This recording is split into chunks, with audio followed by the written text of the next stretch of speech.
রমজান চলে গেছে, তাই এখন শাওয়ালের 6 রোজার জন্য ইফতারি খুবই কম। ধরেন যে না হলেই নয়, মানে নাই, কিছু বানাইতে চায় না, মানে ইয়ানপসি করে। তাই যাই আমি আজকে কিছু বানাই, কারণ শাওয়ালের রোজাটাও তো রোজা। এত লম্বা দিন রোজা রেখা শুধু খেজুর পানি ইফতার কিন্তু হয় না। তাই আমি যাই কটা বার্গার বানাই, তারপরে যা হয় হবনি। সৌদিয়ানরা শুধু হেলাওয়ার পাগল, কত জাতের হেলাওয়া যে খায় দেখেন। কত সুন্দর একটা বাটির মধ্যে, মানে মধ্যে হেলাওয়ার বান্ড দেখছেন। কে জানে উপহার দিছিল এরকমভাবে, ওইটার মধ্যে দিছিল, ওইটারটি রাত্রে খাইছে গাওয়া বানাইয়া, এখন এটি আছে। আর এগুলো তো ঈদের মধ্যে কিনে আনছাল, এন থেকে কমে আবার বাড়াইয়া দেয়। তো চলেন এখন আমার এই যে বার্গারটি বানাইতে হইব, কারণ মুরগিগুলো অনেক দিন ধরে আছে ফ্রিজে, খাবে না। কালকে রাত মনে হয় পিৎজা কিনে এনে খাইছে, তো ভাবলাম যে বার্গারটি যখন ফ্রিজে আছে তাহলে বানাইয়াই ফেলাই। বিসমিল্লাহ, এখানে তেল দিয়ে দিলাম।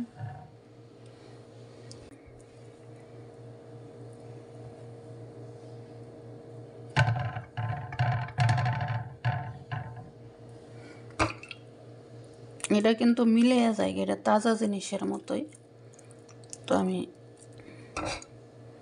বানাইয়ে নিই। বেশি হইতেছে নাকি আবার?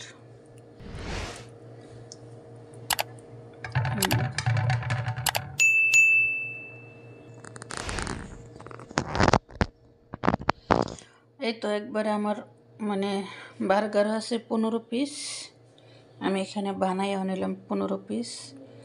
তো মাশাআল্লাহ, আমরা সৌদি আরবে 2টা চোখকে যেটা কাম দেখি ওই কামটাই আসলে ফলো করার চেষ্টা করি, বানানোর চেষ্টা করি। এভাবেই চলছে সৌদি আরবে 17 বছর, কিন্তু আমাদের বেতন বাড়ায় না, ঠিক আছে? বেতন বাড়াইয়া চাইলে বলে দেশে চলে যাইতাম। এই তো আমার বার্গার দিয়ে আমি চুলাই দিয়ে দিছি, এখন বার্গার দিয়ে এখানে হয়ে যাবে ইনশাল্লাহ। তো যেহেতু ফ্রিজ আসলো আর হাতে যেহেতু একটু পানি নিয়েছিলাম, এটি পানি হয়ে গেছে, তারপরেও সমস্যা নাই, সুন্দর করে হয়ে যাবে। তো দেখতে থাকুন। এই তো বার্গার দিয়ে উল্টে নিলাম, এখন খাইতে অনেক মজাই লাগে, অনেক টেস্টিও লাগে, মানে ভালোই লাগে। তো ইনশাল্লাহ সব কাজই কিন্তু আমরা পারি। আমরা কিন্তু অন্য দেশের সাথে কাজ কম করি না, বেশি করি। অন্য দেশের যে আমাদের সাথে সেন্টারে বৈশা থাকে করে, তাদের কাজকর্ম তো অবশ্যই দেখে।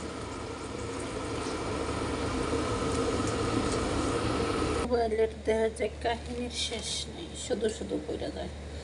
এই তো বার্গারটি এখন কাইটা নিতেছি, ছোট করে কাটটা নেই। কতক্ষণ খুব নরম হাতে কাজ এগুলা, আসলে এক ফ্রিজে রাখা, ডিপ ফ্রিজে রাখা হয়েছিল, তাই আর কি খুব নরম হাতে কাজগুলো করতে হয়। তো দেখতে পাচ্ছেন আমি বার্গারটি কাইটটা করে রেখে দিলাম। এখন এটি হতে খাওয়াটা এড করব আর হলো যৌবন এড করব। এই তো কাটা হয়ে গেছে, এখন আসেন খালতা বানাই আসি। এই তো খালতা বানানোর জন্য নিচে এইটা মরিচ, রসুন, পেঁয়াজ, তারপরে নিচে মায়োনিজ, তারপর আরেকটা আছে পেঁয়াজের মরিচের গরমি, আর তার সাথে অ্যাড করবো এই যে যৌবন সেরাইয়া 4 পিস নিচে এখানে। আর এই তো খালতা, এখন খালতা দিয়ে গুটতে নই, গুটতে পরে আবার দিয়ে দেবো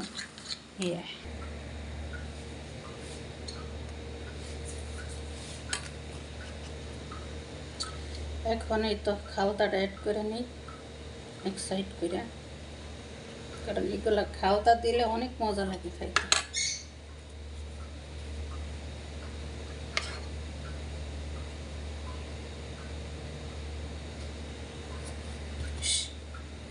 ওরে বাপরে, কালা পোকা করতে গিয়ে আবার হিস খেলবে, হিস হিস হিস হিস হিস।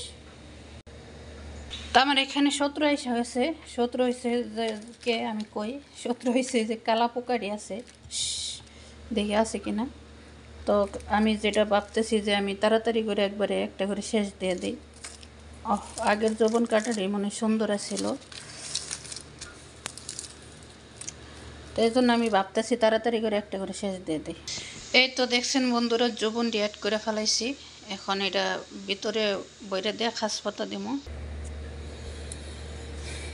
এই তো এখন একটা করে বার্গার, আর হচ্ছে একটা করে ওই যে যৌবন, আর তার উপরে যে এক পিস করে ভিটামিন খাস পাতা।